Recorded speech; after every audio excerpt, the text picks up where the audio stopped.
Inside this room, all of my dreams become realities, and some of my realities become dreams. What in the wide, wide world of sports is going on here? Alive! It's alive! It's alive! You are listening to The Wilder Ride, getting wilder by the minute. Here are your hosts, Alan Sanders and Walt Murray. Hey everyone, welcome back to The Wilder Ride, getting wilder by the minute, a podcast that celebrates the films of Gene Wilder 1 minute at a time. And for season 2, we are diving into Blazing Saddles 1. Hey, wait a minute, she said Army minute at a time. I'm your host, I'm Alan Sanders. I am your co-host, Walt Murray. And we are so happy to welcome back two of the guys from the Indiana Jones Minute. We have Tom Taylor and Pete Mummert. Welcome back, guys. Thank you very much. Hey. It's good to be back. Yeah. Good to have you guys back. Before we go on, because you guys are responsible for one of maybe the most famous franchises of all time. It's a worldwide phenomenon. You've battled through 3 of the 4 movies so far that are out. What's your plans for the 4th movie? We're going to watch it, talk about it. We are absolutely going to be covering the Crystal Skull. We know that a lot of people are not fans. We have mixed feelings about it. But hey, it's a full-fledged 100% Indiana Jones movie, and we will be covering it minute by minute in the future. Today's episode's dropping here on the last Wednesday of the month of May, the 29th. So for our audience, do you have like a timeline, a rough guess, like this fall, in time for Christmas, 2020? I'm looking at Pete. What do you think, Pete? Yeah, we're working on it. We're having a little trouble getting this one into gear. Maybe because we all love the movie so much. Savoring it. You just don't want to overlook the beauty of the moment. We don't want to breeze too quickly through our franchise, which is rapidly coming to a close. Yeah. And we don't want to watch the Young Indiana Jones Chronicles. Yeah. And I will say, I think doing a movie that a lot of people dislike might actually be a lot of fun. It's very interesting. Yeah, I'm with you, Pete. I think there's going to be so much to talk about. Yeah. Mm-hmm. Well, but at the same time, is it a bit bittersweet? Because when you first started, you probably thought, well, we'll just breeze through this. Then you realized how much work it was. And then all of a sudden, you're like, oh, wait a minute, we're almost done. Yeah, there's some of that. Yeah. Yeah. And then there's also some, hey, we're almost got done. our lives back. Hooray. Well, you guys, though, have such a big following. You do have a lot of fans. You have a lot of folks and continue to add audience and continue to add listeners as they stumble across, as happens with podcasts. You never know when somebody just decides, hey, Indiana Jones, look at this. Do you feel pressure to pick another series when you do get done? We see on our Facebook group, the Indiana Jones Minute and the Listeners Crusade, we see people sometimes be like, hey, what do you want to see the guys do next? And that always fills me with like a little bit of a panic. Like, wait. We still got another movie to do. Just tap the brakes a little bit. Like, people get excited about stuff that we should do. And I'm like, I've never even heard of that movie. Are we supposed to cover that movie? I have to feign excitement for this thing? Oh my God, what am I going to do? But no, we'll think of something else. I mean, yeah, we do. We like working together. We're already friends. We like talking about stuff together. So yeah, we're going to figure something else out after all this Indiana Jones business. You do have a really good dynamic. I know you sometimes bring in Christy Porter as well. That adds a fourth voice for you guys, especially with some of your Patreon work, which we have a Patreon page as well. I know we normally pump things at the end of a show, but why not do it at the beginning? We all could use a little extra help keeping these things up and running because let's face it, a lot of it is just done out of the love of doing it, but there's a lot of work that goes into these. Yeah, they are. I mean, they're labors of love and we're happy to do them, but at the same time, we need to justify disappearing into the basement for hours and not seeing our families and things like that and not talking to people. But yeah, we do. We have a Patreon account over at patreon.com/Indiana Jones Minute. And depending on your level of support over there, we have a bonus show over there. We send out postcards. You get early access to shows. It's a whole thing. And on our bonus show, we talk about other movies. We've talked about a lot of other Steven Spielberg movies, Indiana Jones comic books. The show's called Anything Goes. We give your advice. Anything goes. That's awesome. And so we try to adhere to that. I didn't know if you knew this. which is kind of funny. I actually referenced you guys way back. I think it was, Walt, wasn't it minute 4 when we had Jim O'Kane with us? It was either minute 4 or minute 5 when they sing the song, I Get a Belt Out of You, which also comes from the musical Anything Goes. Oh, there you go. And I thought, that's how funny is it that, Indiana Jones and the Temple of Doom starts with that to kind of tell the audience anything goes. And here's Mel Brooks doing it well before in 1974, picking a song that says, hey, what you're about to see, anything goes. That's good. All right, well, let's go ahead and dive into this minute. Let's remind everybody where we are, because we left yesterday in mid-sentence. Sheriff Bart was cocking his gun and saying, how about a round of applause for the Waco? So we'll start this minute finishing that thought, kid. But we're going to end this minute, looks like back in Lily's dressing room, with Hedley Lamar saying, wait a minute, she said army. So let's go ahead and just jump right in. We do wrap up from yesterday, just a few seconds. We do see the guys clapping, and we get, Walt, I think a fantastic mirror opposite scene from where we started in minute 4, when Lyle and all of the white railroad sort of overseers were getting a big chuckle out of making fun of all of the railroad workers. Now we've got the exact opposite. All of the railroad workers are the ones chuckling, and all these other guys are holding their wrist and being forced to clap and basically being forced to perform. Well, and I just love that. I love that Bart constantly gets the upper hand on these guys. Mm-hmm. Yeah. But in terms of like a scene dynamic, most people may not even recognize it, but it truly is a mirror flip. These guys are being told, how about you applaud? Not how about you sing us a song? It's no, how about you applaud? We're in charge now. And I think it's fantastic. Yeah, that's good. Yeah, it is. And it shows that the tide has turned, and that Bart really is the one who is in total control now. Yeah, I think this is sort of like, I believe, if we were going to pick a 3-act structure, this is the end of, I think, Act 2. He has won over Mongo. We already get a sense that he did not get tamed by the beauty. He's about to be killed by all these guys, but he manages to disarm them and win over all of the railroad workers. It's like everything's working for him. So we've got to head to the 3rd act now. Would you guys agree? Yeah, he's sort of at the height of his powers. The bad guys are getting severely vexed, but that's often when, as we're about to see, they kind of rally and come up with their next diabolical plan. Mm-hmm. They have to pull all the stops out, if you might say. Yeah. Because we rapidly transition. It's one of those cuts that's like, it's not even a fade or a dissolve. It's just a cut at second, 3 to 4. We are in Lily's room, and it looks like she's tied up. By the way, I hope they haven't used that stovetop or that potbelly stove, because that's going to leave a mark. Yeah. Every time I see that, I'm like, oh, please don't tell me they were using that, because I know they had a tire to something, but ouch. Yeah. Is that where she cooked the Schnitzengruben? We don't know. Yeah, Might still be warm. As long as 15, because that's your limit. I don't want to sound like I missed the plot of the movie or anything, but why is she tied up? Like, why is she... I know Harvey Korman, like, she was trying to seduce Bart for Harvey Korman to, get in the way. But what exactly was she supposed to do that she didn't do that he has now tied her up? Well, in my estimation, she failed. She said, he's like wet sauerkraut in my hand. And next thing you know, he's out the door, and she's like, what a guy. Yeah. Like, he beat her. Like, he won her over. Yeah. Yeah, she's definitely turned sides. Okay. But I would hope that those two guys would be able to deal with her without tying her up. But yeah. But I guess it does kind of add a little damsel in distress. Yeah. To the movie. So. It's very old school, very mustache twirling, and they both have mustaches. Yeah. And I have to say, I never realized that Harvey Korman was so big.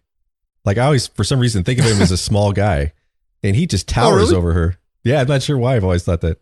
It doesn't hurt that Madeline Kahn, I think, is only 5'3". Yeah. And you're thinking of him as the Great Gazoo from the Flintstones, where he's very small. He is the Great I'm thinking Gazoo. of him as Krellman, I think, from the Star Wars Holiday Special. But God, he's just been a horrible person his whole life. Yeah, terrible. But I don't remember him towering over B. Arthur. Yeah. Well, he was have sitting you down ever most of the time. seen how big B. Arthur Well, was? B. that's Arthur's actually true. 6'3". Yeah, I'm guessing now she is. Yeah. And was Carol Burnett tall? I don't even know. I think she was sort of tall, and he was a regular on her show. Yeah, I think she was 5'8", 5'9". Yeah. Okay. Yeah. And I was just trying to see how tall Harvey Korman is. But if I remember right, he's like 6'1", 6'2". He's a pretty tall guy. 6'3". Really? 6 foot 3 inches tall. Yeah. Yeah, Vicky Lawrence Domineering. was 5'6". Well, you know how you guys you brought up Kenneth Mars and talking about, do we need a one-armed, a constable? And since they had worked with Kenneth Mars before in what was the movie you said? What's Up, Doc? What's Up, Doc? Yeah. So this is a perfect reason why anybody who does something like this should try to find the shooting script to find out what ideas seem to work on paper and then didn't work in the movie. Mm-hmm. There was a character by the name of Leopold that Mel Brooks came up with for sort of like a dressing room hand, dressed like a German in German uniform with a mechanical wooden arm that he would have to position for himself as he would greet people at the door. The entire role of Leopold was left out, but had it been left in, this scene should start the following way. We see a slap, and a hand comes into frame as it cuts across Lily von Shtupp. The camera pulls back, Hedley Lamar is the slapper. Taggart is sitting there delighted as a spectator. Standing against the wall, bound and gagged, is Leopold. On the wall next to him, also tied securely, is his arm. So he came up with this whole idea of this German servant with one arm that was a mechanical thing. And they decided to dump it here, but hey, lo and behold, the next movie he's worked on is like, hey, let's put that back in. Yeah. Well, given in Mel Brooks, was the arm constantly doing like a Hitler salute? It wasn't, but he did say that he had to constantly pose his arm. Okay. Like, they didn't go really into much detail, just that Leopold had a wooden arm that he had to pose. Uh-huh. That's awesome. So they didn't do anything like shtick-wise in the script that we would, because we didn't see anything. This character was dropped, and all of it was dropped before they filmed, but it was conceived in this script, and then it ends up being repurposed in Young Frankenstein. That's awesome. I love that stuff. Yeah. So we don't have the slap coming in right away. Instead, we've got, all right, I'm through being Mr. Goodbar. And so I have the first question for our guests, because Looking for Mr. Goodbar, the book, came out in 1975. The movie came out 2 years later. I always thought he was referencing the character of the book. That's impossible. The book came out after. So was he really just referencing the candy bar? Well, the candy bar came out in 1908. Yeah, the candy bar's been out a long time. That's funny because when we were doing the, not to pre-plug, but when we were doing the Caddyshack Minute, we came up with one of those too, like a pre-reference to something that didn't exist yet. There's a shot where Ted Knight is chasing Danny Noonan and he chops through the bathroom door with a golf club, and it's clearly a reference to Jack Nicholson in The Shining, but that movie came out months after Caddyshack. So we still don't know how that happened. I looked everywhere. I mean, I researched this for weeks. I could not find a single thing that would show how Mel Brooks might have known the author, or maybe got a whiff of the script of the book in progress. I didn't, because it seems like he's referencing sort of the guy from the movie Looking for Mr. Goodbar, who ends up allowing or killing the woman. Like he's like the tyrant, the tormentor in that book / movie. Here, I think he's just referencing the candy bar. Is it possible that Looking for Mr. Goodbar was or just Mr. Goodbar was like a figure of speech, or like some kind of phrase that both this and the book were referencing? Well, I don't know. I looked at that, and I don't know if you can really follow Urban Dictionary. Because the Urban Dictionary says the Mr. Goodbar is either the first instance of Hershey's mixing chocolate and peanuts, or a nickname for a man's penis. Now there's a new one. It's in print. You got to believe it. Yep. And I thought, I don't think he means it that way here, because he's never been able to get her. He's always tried to like make a move on her, like we saw earlier, and she just is like, yeah, stop talking. What's the job? She's not interested in him. I thought it was kind of like almost like a dad joke, like I'm through being Mr. Nice Guy. and it's not Mr. Goodbar. That's what I was thinking too. See, isn't that amazing that because I knew the movie that I thought they were referencing, I will forever have it in my head. I thought that that's what they were going after, but it's impossible based on, like, I don't know, time. Unless Marty McFly showed up with the DeLorean, they wouldn't have known this. I think we can safely say that for Mel Brooks with this movie, time really isn't that relevant. That's true. That's a good point. But he didn't know what was about to be published 2 years later. Hey, it's Mel Brooks. Yeah, he found a way. Yeah, he's traveling through time more. We don't even know it. Yeah. Because it's just, it blows me away because obviously the Mr. Goodbar candy we know, and a lot of people say that it's better than Reese's Peanut Butter Cup because it's the first instance of chocolate and peanuts together. Mm-hmm. But that can't be what they're referencing. I think that's exactly what they're referencing. I think a whole lot of people would know Mr. Goodbar, where not as many people would know the book or the movie Looking for Mr. Goodbar. Yeah. And I feel like it's just like one of those kind of throwaway jokes. Like it's just one of those things that sounds funny. Yeah. Yeah, I think so too. And it references something that everybody knows. Yeah. It's got to be. It's just really weird because if you know, have you guys seen the movie Looking or read the book Looking for Mr. Goodbar? No, I haven't. Nobody has seen the movie since about 1978. I've heard of it, but I've never, The movie was garbage. So, oh, really? In summary, basically, the movie came out in 1977, the book in 1975.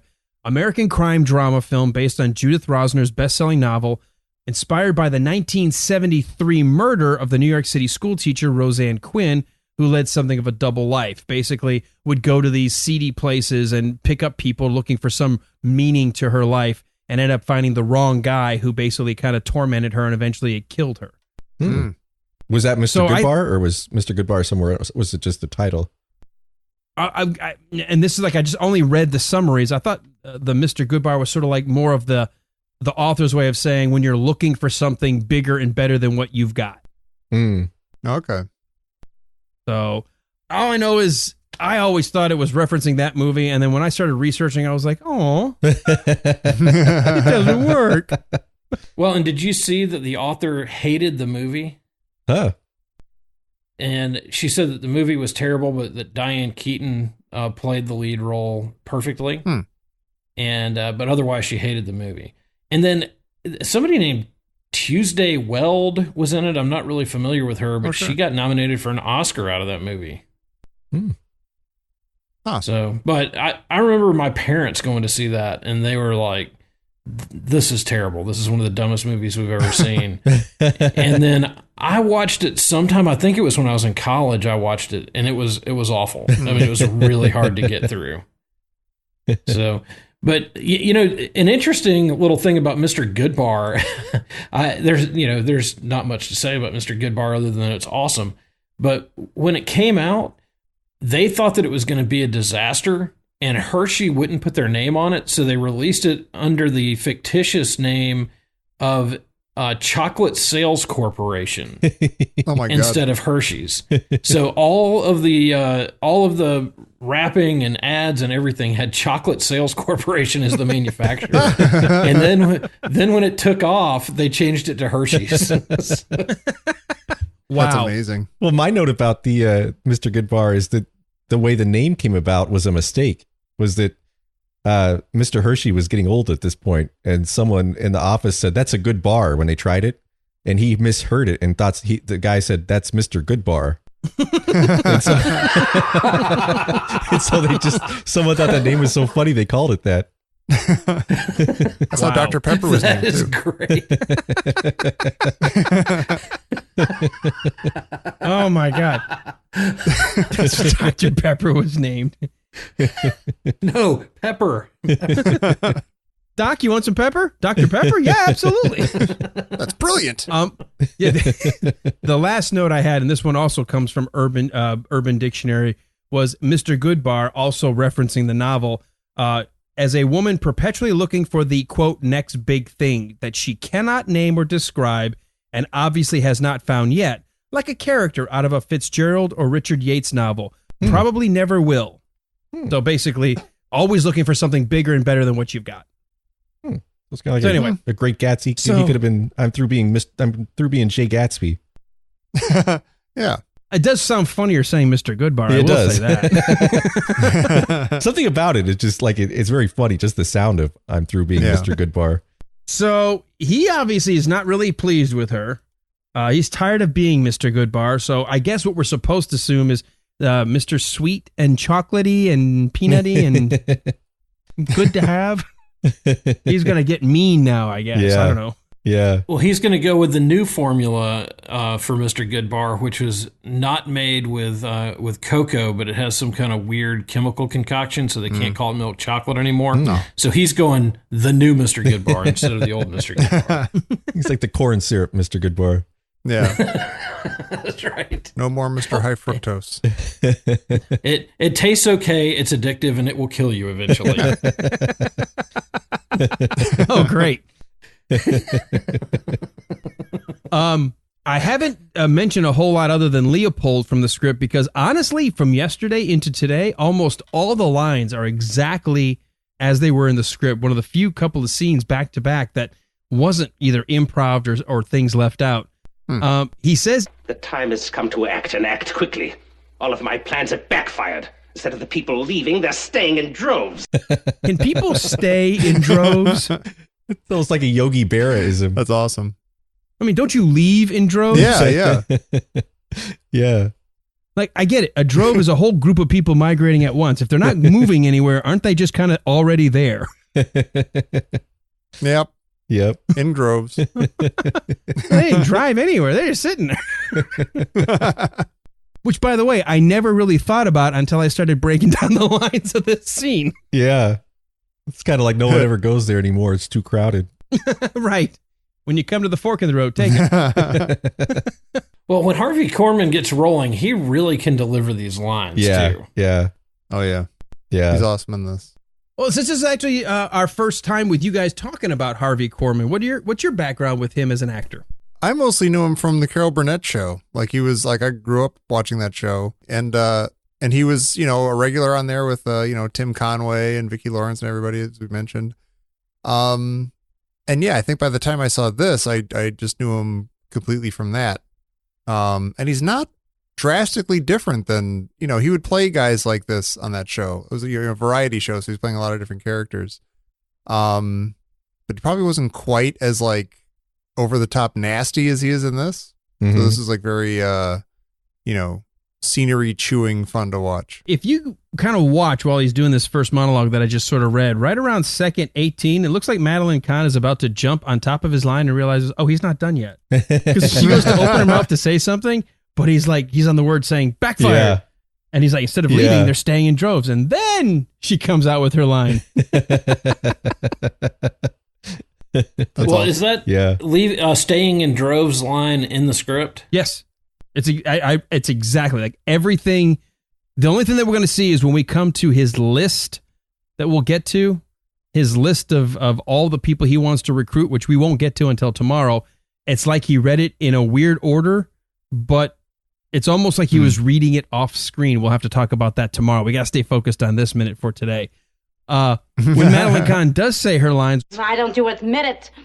He's too much of man for you, I know. You're gonna need an army to beat him. I love it. You'll need an army to beat him.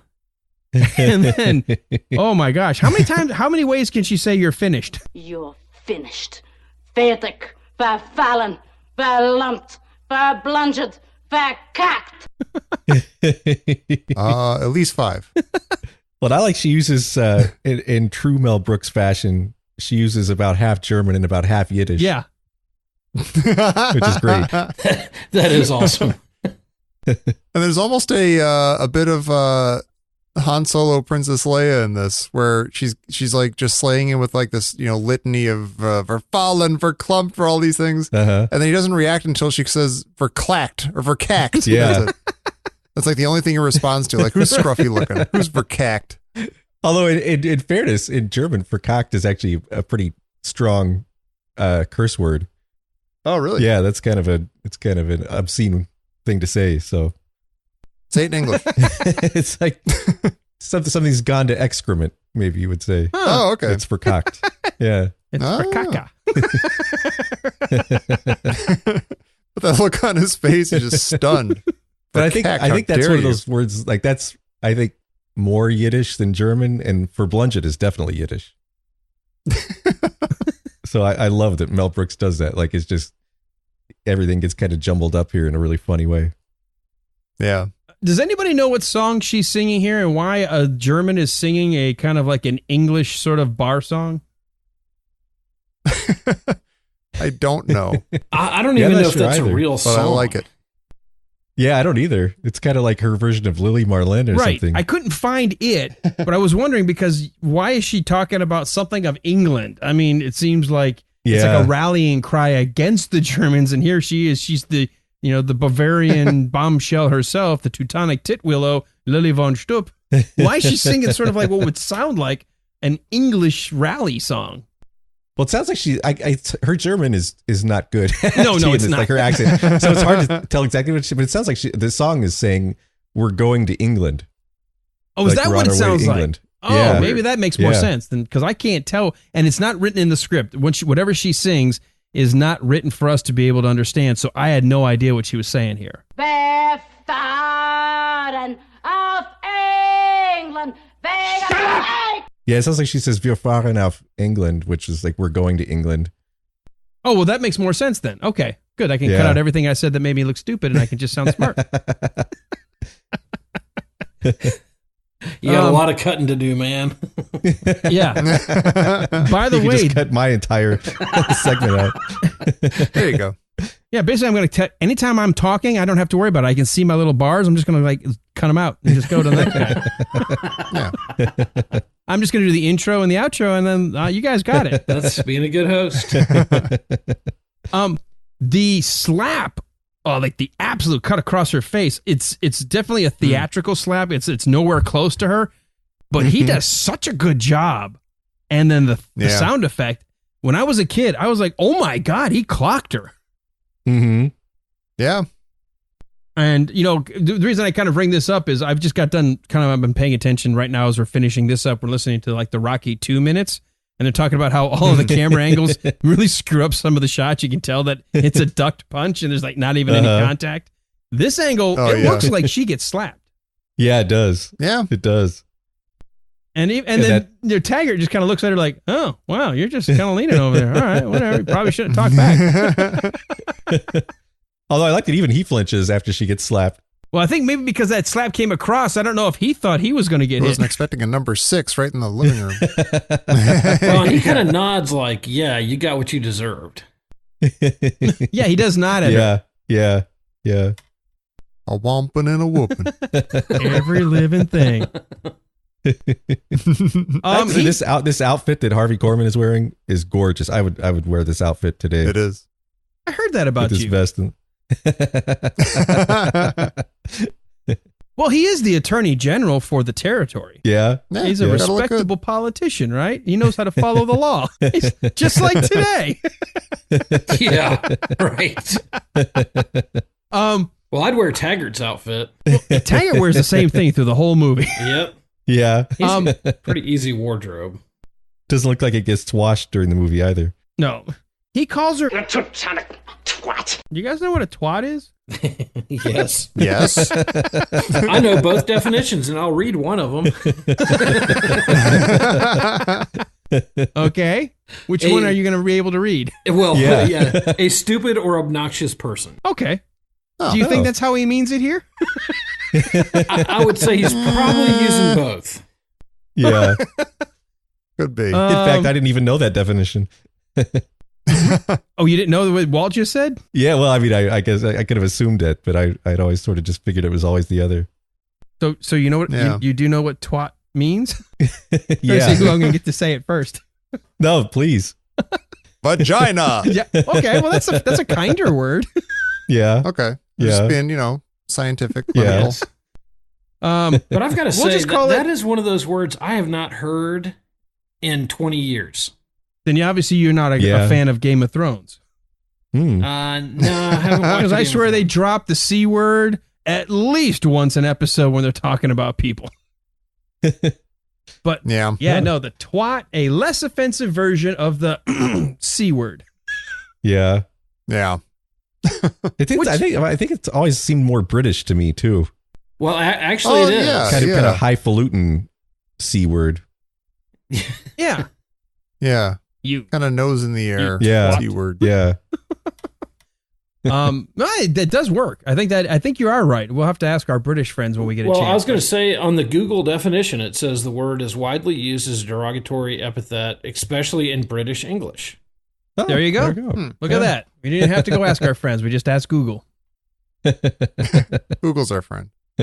That's like the big joke in my house. I don't know. We all grew up probably doing the same thing where we actually went to like a card catalog to look things up. Oh, yeah. My kids come at me all the freaking time. They've had smartphones since 8th grade. And they'll come to me and they go, Dad, what does this mean? I'm like, if there was only a magic box where you could put in a question, it would come back with answers. Yeah. Ask the computer. I'm like, they created a freaking word out of it. Google it. That's too much work. I just thought I'd ask you. I'm like, oh, okay. I don't know if you guys, I know, Tom, I know your son's getting to that point. Does he do that to you? He does. He'll ask me stuff and I'll look at it. Wait, why don't you look it up? Why don't you look it up? Why are you talking to me? I'm busy looking stuff up. Exactly. Why are you talking to me? Look, my job was done like 9 months before you popped out. I've been done. I did my bit. Eat your mother. Gruel and leave me alone. Please, sir, may I have some more? No. Wow, we've just completely gone off the rails. All because of the Teutonic twat. I do like it because it's a twist on earlier when we talked about her being a Teutonic titwillow.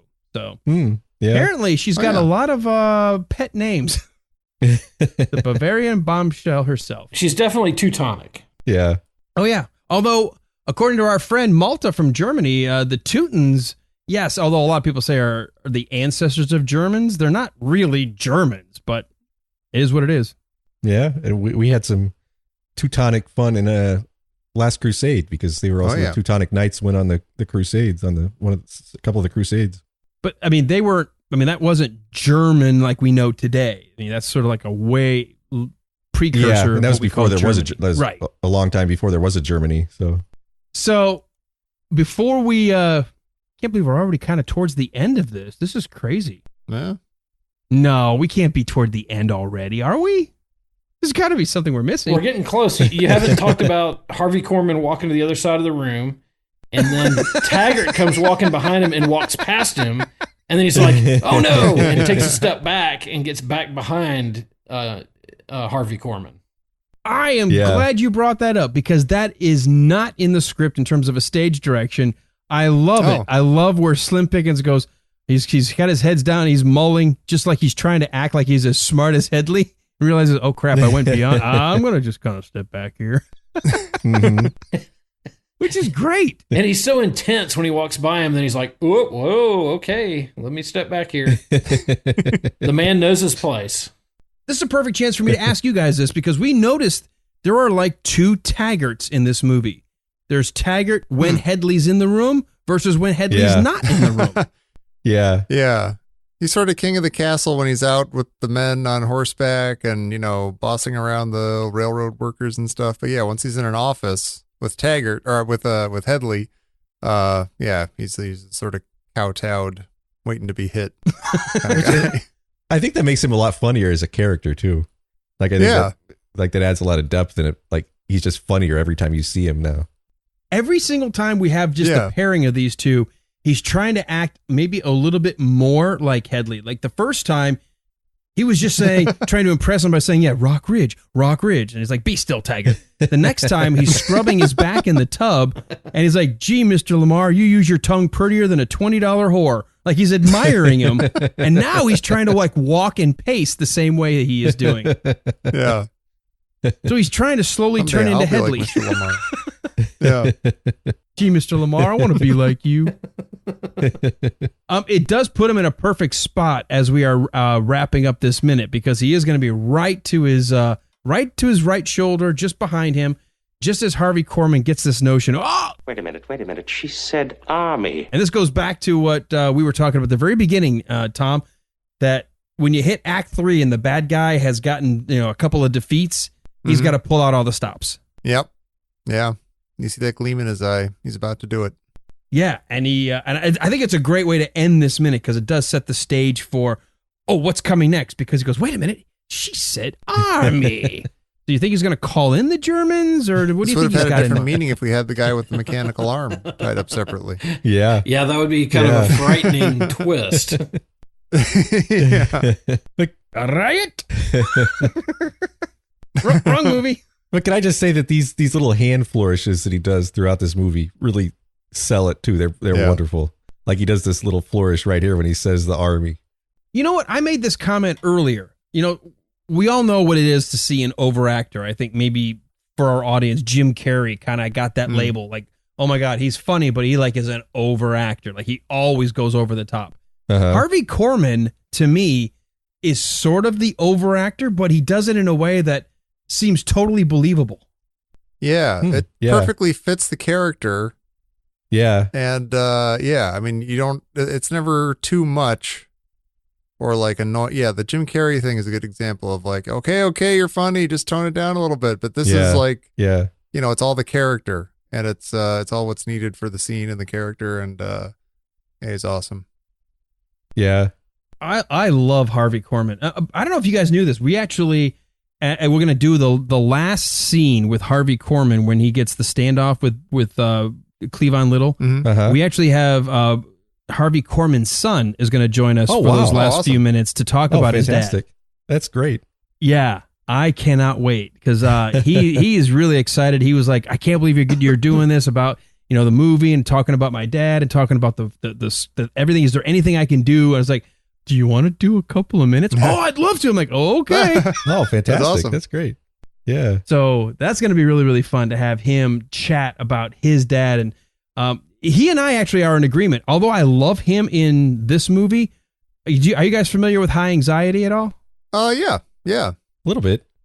Okay, Pete, because I know you have a mild anxiety disorder. You should probably go revisit High Anxiety. I think, or maybe you shouldn't. No, wait a minute, Wall. I think High Anxiety is Harvey Korman's, that is one of the best roles he's played. Oh, I think it's Mel Brooks' best, the best acting that Mel Brooks does is in that movie. Huh. And I would agree with you. I think that is, of all the Harvey Korman movies I've seen, that is his best movie. Wow. I gotta check it out again. Yeah, I've got to watch. Yeah, my favorite movie of all time is Vertigo, so I definitely have to. Oh my God! Then you would love. I fell in love with High Anxiety the first time I saw it because, thanks to my mom, which is really weird, I was introduced to Hitchcock movies at an early age. So then when I realized, oh my God, he's parodying every Hitchcock movie that I already knew, and yet wrote his own story around it. I was like, oh my God, this is brilliant. It is my favorite Harvey Korman movie. If we were doing the Harvey Korman Wilder ride, the Harvey Korman ride, Harvey Korman. That would be like the pinnacle for me. I love him in Blazing Saddles. Don't get me wrong, but it's almost like it's one notch higher for High Anxiety. Huh. So nice. All right. So everybody that's listening now has homework. You need to go, check out some of these movies. I know they're older, but they're so good. I mean, this is pure. This is there's no digital effects. There's no 3D creature in here, or this is all real people performing. Yeah. Yeah. So, all right. Well, we do end with him calling for an army, and that's where this minute actually does come to an end. We did kind of go through a whole lot here. Pete, I'm going to go to you first today. Is there anything left in this minute that maybe in your notes that we didn't cover and we need to kind of go back and circle around to? No, I think we got it. Other than as someone who is one of maybe 3 people on Earth who unabashedly loves the Star Wars holiday special. It's fun watching Harvey Korman. One of how many? I think it's one of one. I said one of 3. I might be one of them. I'm not saying it's me, but it could be me. So do you watch it because you think it's good, or do you like it because it makes you feel like you were bad? 6? Well, you know what? It's just like so bad it's entertaining. I had for years and years I had weird vague memories of it as a kid, but I didn't know that it existed. So I thought that I just made up this memory that I had watched this special Star Wars holiday Sort of an thing. odd Mandela effect. Yeah. And then one day, like I was looking somewhere and someone on the internet was talking about it. I was like, wait a minute. And then, that was before it was even on YouTube. So I like ordered a really bad VHS copy of it. Awesome. And I was like, oh my God, this is it. So I think it's more Star I'm Wars. kind of a kid again. Yeah, kind of. Well, people talk about the flood of memories that come back. Mm-hmm. I saw that when I was a kid, and then I probably had not thought about it in 20, 30 years. Mm-hmm. And I was watching that Weird Al Yankovic video, White and Nerdy. Yeah. Mm. And in that video, he goes into an alley and buys a copy of it from a guy who looks like a drug dealer. and he pulls it out of the bag, and it's the holiday special. And I'm like, oh my gosh. I remember it was like all of a sudden, all that stuff just poured into my brain. And I'm like, wait, where is that? How can I watch that? Wow. Thanks, Weird Al, you jerk.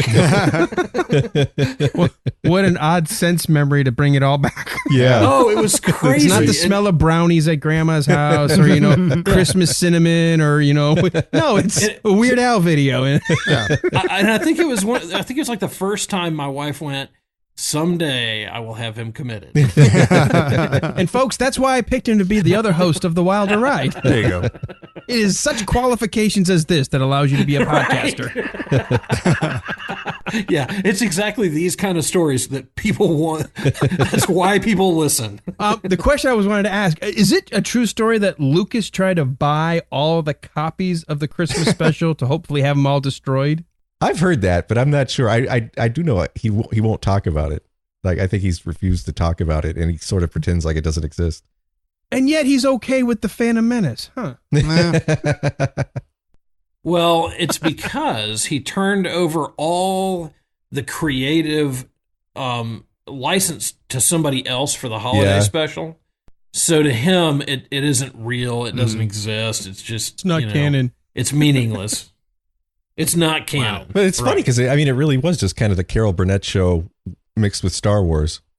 Yeah. I guess it was, wasn't it? Which sounds kind of awesome. A bunch of people who all of a sudden decided they want to be associated with this big hit movie, and so they wanted to be on the TV special. Yeah, this big variety special. Yeah. I can't remember much of it, but was there... This shows you how much that I mean, because I am not like you, Walt. I did not have a Weird Al flashback. Was there a scene where... Oh, was it like Lena Horne or somebody like kind of making moves on a Wookiee? It was Diane Carroll. Is that who it was? Was Diane Carroll. Oh, Diane Carroll. And he's watching. He's watching. Like, isn't he Wookiee watching porn. like his version of Wookiee porn? Yeah, that's exactly what he's doing. That was so disturbing. So there is a memory. Okay, I feel like you, Pete. I'm like, I remember kind of this, but I haven't seen it. Like, I think I saw the Star Wars Christmas special on TV, but I've never seen it again since. Like, wow. I've only seen it once when I was a little kid, and I only have little flashes of it, and that's it. And I remembered something about a singer coming to a Wookiee, and he was watching some Wookiee stuff in a viewfinder or something. I was like, what the? I mean, I'm like 8. I'm like, what the hell is this? Now just picture 2 hours of that vague memory, and that's basically what it is. Yeah, that's what the show is. Yeah, I at some point should probably get a copy or go to YouTube and find it and just watch it. Yeah, just to just for the fun of it. All right, it's kind of a coke fueled nightmare, really. Yeah, and it's kind of like a Kenneth Anger film. Like, no one's actually going to enjoy it, but you realize that there's something in it that might be important. I do think the cartoon is pretty cool. The cartoon's fantastic. Yeah. Yeah. Okay. Tom, do you have anything in your notes that we missed? About the Star Wars holiday special? Yeah, I sort of like no, let's save something for tomorrow. No, I think we got everything. We've got 3 awesome actors in this one little scene, and it's great. I agree. It's it's a fun little French scene here. It's all kind of compressed in this little moment. Yeah. Walt, anything you got? No, I think we've covered it. Excellent. All right, so that's going to wrap up this minute. Before we tease what's coming up on Thursday, Pete, where can people hear more from you guys talking about maybe a different franchise that everyone might know? Well, we kind of copied what you guys are doing, and we talk about the Indiana Jones movies 1 minute at a time. And if you want to check that out, we've covered Raiders of the Lost Ark, Temple of Doom, and Last Crusade, and we'll soon be diving into Crystal Skull, and you can find that at IndianaJonesMinute.com. Fantastic. And you guys have a lot of, Tom, I'll go to this to you. You guys have a lot of bonus content as well for folks who might want to financially support the podcast. Yeah, we've got a Patreon account over at patreon.com/IndianaJonesMinute. And one of the bonuses you can get over there is our bonus show called Anything Goes, where we take deep dives into other movies like Jaws and Close Encounters and E.T. and Superman and some sort of tangential Indiana Jones stuff, like some of the original Indiana Jones comic books from the 80s, and lots of other stuff. The show is called Anything Goes, and that's what we try to stick to as we just talk about other stuff we want to talk about. It's a good title because you're right. Anything goes. Yeah.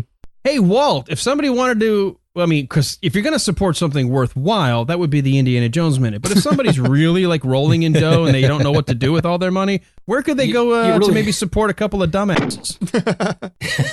Yeah, if you really feel sorry for us, you can go to patreon.com/thewilderride, and you're going to find some places there that you can help out at all different kinds of levels. And at $10 or more per month, you're going to be able to get some of our bonus footage where we covered things like Poltergeist and the film classic Christmas Vacation. Oh, yeah. Pause for laughter. And from there, you can also be a part of what we're doing and help out our show a lot. And folks, if you can't figure it out, I'm actually Beavis, and he is actually the slack-jawed yokel. That may be the best description I've heard so far. Yeah, I'm going to get somebody, I'm going to find a caricature artist and draw us that way. I'm going to have my Metallica t-shirt and my hair. I'm like, yeah, and you're going to be like, you can just put my picture in. Just you. All right, well, folks, come on back tomorrow. We want to continue with these guys. We've got them one more day. We're going to have Tom Taylor and Pete Mummert from the Indiana Jones Minute join us for minute number 69. What a good number to have these guys in on. And we are going to start off with, of course, an army of the worst dregs ever to soil the face of the West. And we're going to end with Sheriff Bart asking, where's everybody going? And to find out what happens between the dregs of the West and everybody going, you got to come back tomorrow for this, The Wilder Ride, where we are verklempt.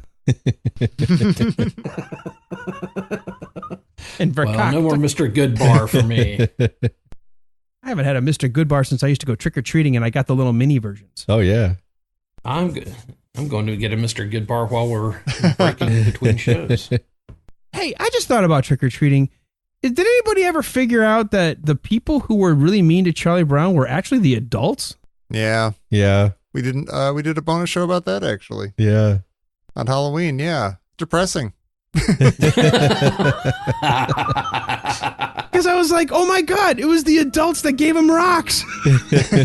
Yep. Those are some pretty crappy adults.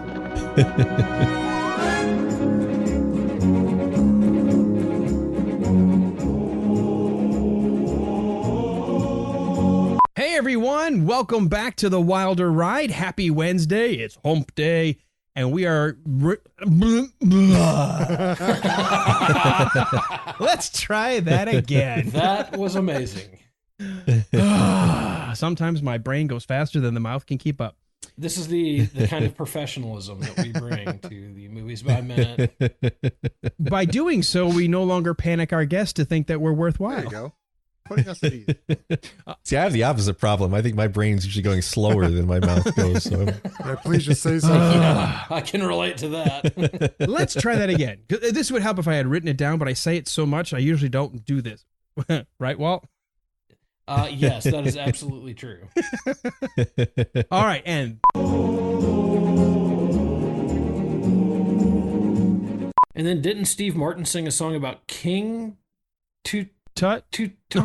King? Same thing. I think it was just King Tut. It's all related, right? Yep.